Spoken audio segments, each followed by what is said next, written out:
খুব সহজেই দারুণ মজাদার চিকেনের একটি নাস্তা তৈরি করে ফেলেছি কোনো রকম ঝামেলা ছাড়াই। আসসালামু আলাইকুম এভরিওয়ান, সবাই কেমন আছেন? আশা করি সবাই খুব ভালো আছেন। আবারও চলে এলাম আপনাদের মাঝে নতুন একটি রেসিপি নিয়ে। আজকে তৈরি করেছি দারুণ মজাদার চিকেনের একটি নাস্তাটা কিন্তু ঝটপট কোনো রকম ঝামেলা ছাড়াই বানিয়ে ফেলা যায়। তো বেশি কথা না বেড়ে চলুন এই মজাদার নাস্তা তৈরি ফুল রেসিপিটি দেখে নিই।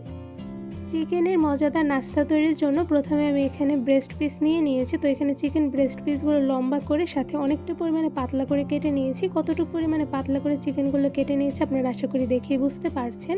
এবারে চিকেন ব্রেস্ট পিসগুলো কিছু মশলা দিয়ে ম্যারিনেট করে নিব। তো প্রথমে দিয়ে দিচ্ছি আদা বাটা, এখানে আমি হাফ চা চামচ পরিমাণ আদা বাটা দিয়ে দিয়েছি। সাথে দিয়ে দিচ্ছি হাফ চা চামচ রসুন বাটা, দিয়ে দিচ্ছি জিরা গুঁড়া হাফ চা চামচ পরিমাণ, সাথে দিয়ে দিচ্ছি লাল মরিচের গুঁড়া হাফ চা চামচ পরিমাণ, সাথে দিয়ে দিচ্ছি গোলমরিচের গুঁড়া হাফ চা চামচ, আর দিয়ে দিব লবণ, এখানে আমি স্বাদ মতন হাফ চা চামচ পরিমাণ দিয়ে দিচ্ছি।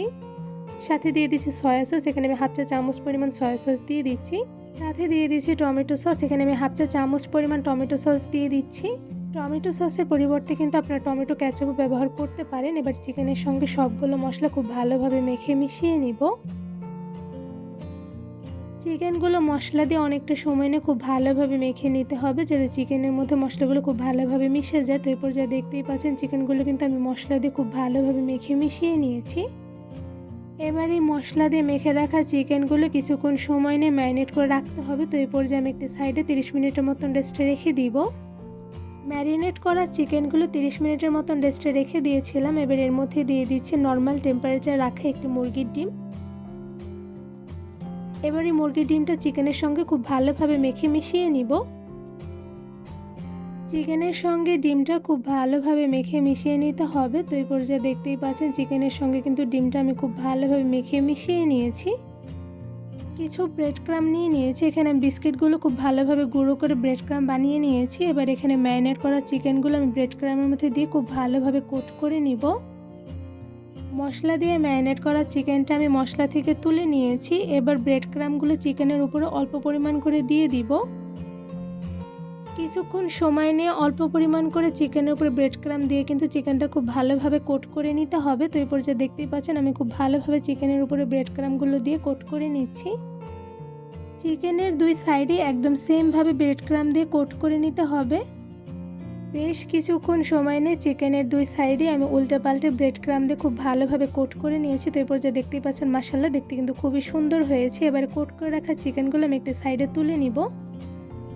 সবগুলো ম্যারিনেট করা চিকেনগুলো ব্রেড ক্রাম্ব দিয়ে খুব ভালোভাবে কোট করে নিয়েছি। তো এই পর্যায়ে দেখতেই পাচ্ছেন মাশাআল্লাহ কোট করে নেওয়া চিকেনগুলো দেখতে কিন্তু খুবই সুন্দর হয়েছে। এবার এই সবগুলো কোট করে রাখা চিকেনগুলো আমি গরম তেলের মধ্যে কালার করে ভেজে নিব। চিকেনগুলো ভাজার জন্য প্রথমে একটি প্যানের মধ্যে দিয়ে দিচ্ছি রান্নার সয়াবিন তেল পরিমাণ অনুযায়ী। এবার গরম তেলের মধ্যে কোট করে রাখা চিকেন দিয়ে দিয়েছি। এবার মিডিয়াম টু লো আছে অনেকটা সময় নিয়ে চিকেনটা আমি খুব সুন্দর কালার করে ভেজে নিব।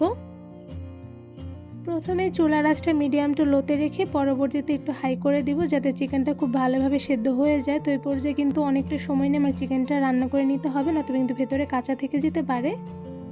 এবার চিকেনটা চামচ দিয়ে উল্টে নিচ্ছি কারণ একটা সাইডে কিন্তু খুব সুন্দর কালার চলে এসেছে। এবার আরও কিছুটা সময় নিয়ে মিডিয়াম টু লো আছে চিকেনটা আমি রান্না করে নিব। চিকেন ভাজতে কিন্তু খুব একটা বেশি সময় লাগে না, কিন্তু একটু বেশি সময় নিয়ে চুলার আঁচ মিডিয়াম টু লোতে রেখে উল্টে পাল্টে ভেজে নিলে সেক্ষেত্রে চিকেন কিন্তু ভেতর থেকে খুব ভালোভাবে কুকড হবে। বেশ কিছুক্ষণ সময় নিয়ে চুলার আঁচ মিডিয়াম টু লোতে রেখে আমি চিকেনগুলো কালার করে ভেজে নিয়েছি। এরপর যে একটা ছাঁকনির সাহায্যে ছেঁকে আমি চিকেনটা তুলে নিয়েছি। এদিকে দেখতেই পাচ্ছেন মাশাআল্লাহ চিকেনটা কিন্তু খুব সুন্দরভাবে ভাজা হয়ে গিয়েছে, সাথে খুব সুন্দর কালার চলে এসেছে। এবার চিকেনটা আমি একটা ঝুড়িতে তুলে নিব।